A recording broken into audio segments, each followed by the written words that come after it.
बिस्मिल्लाहिर्रहमानिर्रहीम। अस्सलाम वालेकुम। मैं खुर्रम अली बात कर रहा हूँ और आप मेरा यूट्यूब चैनल देख रहे हैं। ये कोविड-19 की वजह से जो इंडिया में तबाही और बर्बादी आई है, ये कैसे हो गया अचानक? क्यों हुआ? आज हम इस पर बात करेंगे।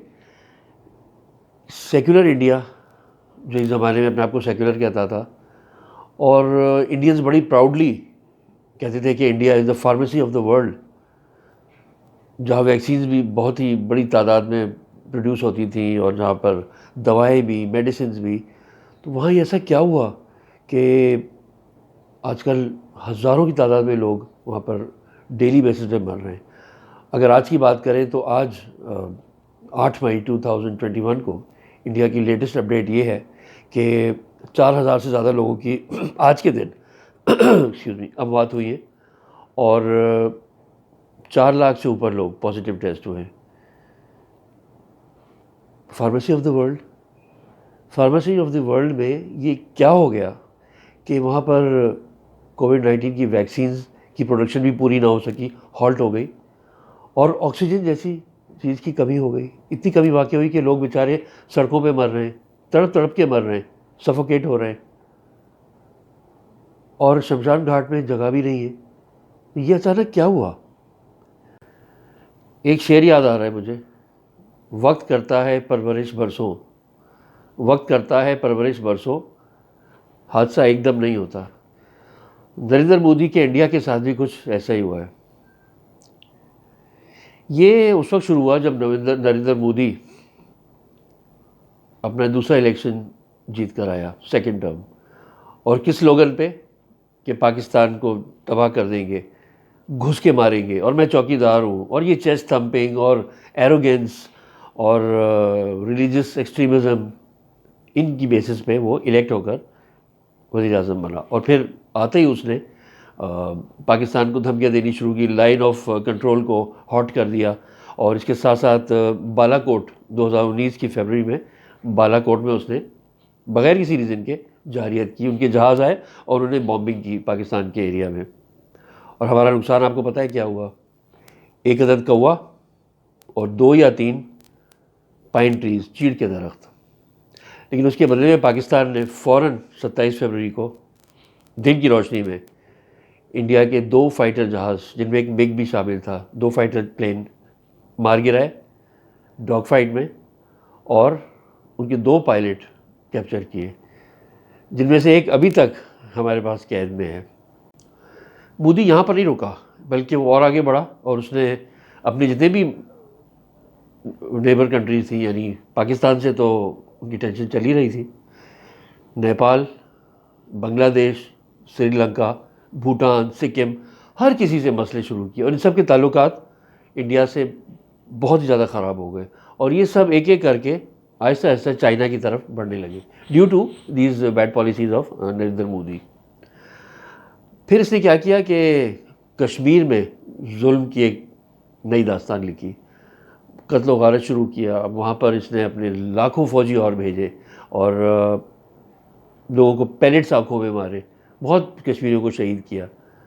और फिर उसने अचानक अगस्त में जो इलीगल और बदनाम ज़माना लॉ है, आर्टिकल 370, वो इम्पोज़ किया, और उसके साथ ही उसने सीएए का लॉ भी इम्पोज़ किया ज़बरदस्ती। इसका बहुत रिएक्शन हुआ कश्मीर में, लेकिन उसने बड़ी ब्रूटली उन्हें क्रश करने की कोशिश की। और उसके बाद मोदी की गलत पॉलिसियों की वजह से, जो उसकी एग्रीकल्चरल पॉलिसीज़ थी, उनकी वजह से इंडिया में फार्मर्स ने, जिनकी एक बहुत बड़ी तादाद सिखों पर मुश्तमिल है, वो राइज़ कर गए, खड़े हो गए इसके ख़िलाफ़, और उन्होंने तहरीक चलाई। बजाय उनसे बैठकर बातचीत करने के, नरेंद्र मोदी ने वहाँ भी वही किया जो उसने सीखा है, जो उसने आरएसएस में सीखा था। उसने उन्हें ब्रूटली क्रश करने की कोशिश की, लेकिन सिखों ने भी डट का मुकाबला किया, फार्मर्स ने, और वो आज तक उनका प्रोटेस्ट जारी है। अब यहाँ से मोदी का डाउनफॉल गिरना शुरू हुआ, और वो वेस्टर्न प्रेस जो कभी उसे सर पे बैठा के घूमती थी कि Modi is the saviour, Modi matters in the world, उन सब ने उसकी मोदी बैशिंग कैसे शुरू की, ये मैं आपको बताता हूँ। ब्रिटेन का एक बहुत मशहूर मैगज़ीन है द इकोनॉमिस्ट, वेल रिस्पेक्टेड, उन्होंने हेडलाइन दी है इंटॉलरेंट इंडिया, और नीचे लिखा है how Modi is endangering the world's biggest democracy. Economist लिख रहा है। उसके बाद द टाइम मैगजीन का आपको पता है, टाइम ने हेडलाइन दी है India in crisis how Modi failed अस। उनके लोकल कॉरेस्पॉन्डेंट ने टाइम पे लिखा है, टाइम का कवर भी है, उसमें शमशान घाट दिखाया हुआ है। CNN की रिपोर्ट, India's covid crisis has revealed the real Narendra Modi. Again Economist ने एक दूसरी स्टोरी में लिखा है Modi is damaging India's economy as well as its democracy. ये आपको पता होगा, एक इंडिया की बहुत ही रिस्पेक्टेड और वेल रेड कॉरेस्पॉन्डेंट हैं, उनकी एक जर्नलिस्ट है इनफैक्ट, अरुंधता रॉय। उन्होंने गार्डियन में एक आर्टिकल लिखा है। आप ये जितने मैं मेंशन कर रहा हूँ आर्टिकल्स और ये अखबार, ये आप नेट पे सब अवेलेबल है, आप ये पढ़ सकते हैं। वो लिखती हैं कि we are witnessing a crime against humanity, और वो कह रही है कि डेलिबरेटली नरेंद्र मोदी ने किया है। इंडिया का एक बड़ा दोस्त कंट्री है ऑस्ट्रेलिया, उनकी नेशनल प्रेस क्या लिखती है, वहाँ एक बहुत बड़ा अखबार है द ऑस्ट्रेलियन। वो लिखता है कि arrogance, hyper nationalism and bureaucratic incompetence have combined to create a crisis of epic proportions in India with its crowd-loving prime minister basking while people suffer and suffocate.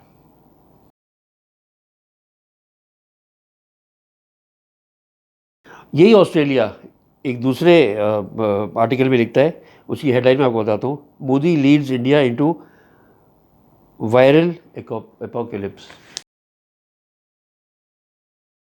ये वही प्रेस है जो कुछ अर्सा पहले, कुछ साल पहले मोदी के गुण गाता था, लेकिन आज नरेंद्र मोदी ने अपनी पॉलिसीज़ की वजह से इंडिया का ये हाल किया है। अब हम ज़रा समअप करते हैं, नरेंद्र मोदी ने क्या बड़ी गलतियाँ की जिसकी वजह से आज इंडिया का ये हाल है।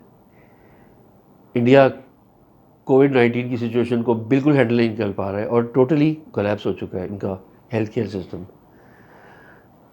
फोकस नंबर 1, बजाय अपनी मुल्क पे फोकस करने के, मोदी ने शुरू से ही अपने ऊपर फोकस रखा, अपनी सेल्फ प्रोजेक्शन पे फोकस रखा। वो अपने आप को एक इमेज बिल्ड कर रहा था कि जी मैं इनविंसिबल हूँ, और चेस्ट थम्बिंग की पॉलिसी थी उसकी, और चौकीदार हूँ और ये वो, और बजाय वो सोशल वेलफेयर पे अटेंशन देता, फोकस करता, बजाय वो हेल्थ केयर पे फोकस देता, वो अपनी सेल्फ प्रोजेक्शन करता रहा। Number 2, misplaced priorities. As a prime minister उसकी प्रायोरिटी होनी चाहिए थी कि वो हेल्थ केयर वगैरह पर, अपने लोगों की वेलफेयर पे, इंडिया की गुर्बत को दूर करने के लिए फंड्स डाइवर्ट करता। मोदी ने इंडिया को अपने दौर में दुनिया का सबसे बड़ा आर्म्स इंपोर्टर बना दिया, जिसमें हर तरह के हथियार शामिल थे। दुनिया से उसे जो चीज़ जहाँ से मिल रही थी, जंगी साजो सामान, वो ख़रीद रहा था। इसी में वो राफेल फाइटर जेट्स भी शामिल हैं, जो जिनका एक बड़ा स्कैंडल है उसके पीछे, कि सुना है कि अंबानी के साथ मिलकर कुछ मोदी साहब ने इसमें अच्छा खासा पैसा बनाया है at the cost of Indian people. तो वो पैसे अगर हेल्थ में या दूसरी सेक्टर्स में, पब्लिक इंटरेस्ट सेक्टर्स में डाइवर्ट हो जाते, तो यकीनन आज ना वैक्सीन की प्रोडक्शन रोकनी पड़ती इंडिया में, और ना ही ऑक्सीजन की कमी पेश आती। और थर्ड है रॉन्ग पॉलिसीज़ ऑफ मोदी। बजाय अपने लोगों से एहतियात करवाने के, कोविड-19 की सिचुएशन में मोदी ने सिर्फ अपनी प्रोविस दिखाने के लिए, अपनी पॉलिटिकल पावर दिखाने के लिए बड़ी बड़ी रैलीज़ की, जिसमें लाखों लोगों को उसने अरेंज किया कि वो उसमें आए, और इस तरह ये कैटास्ट्रोफी इंडिया में आ गई। सिर्फ यही नहीं, रैलीज़ की इलेक्शन के लिए, और वो इलेक्शन जो वो फिर हार गया अभी रिसेंटली वेस्ट बंगाल में और दूसरी तमिलनाडु वगैरह में।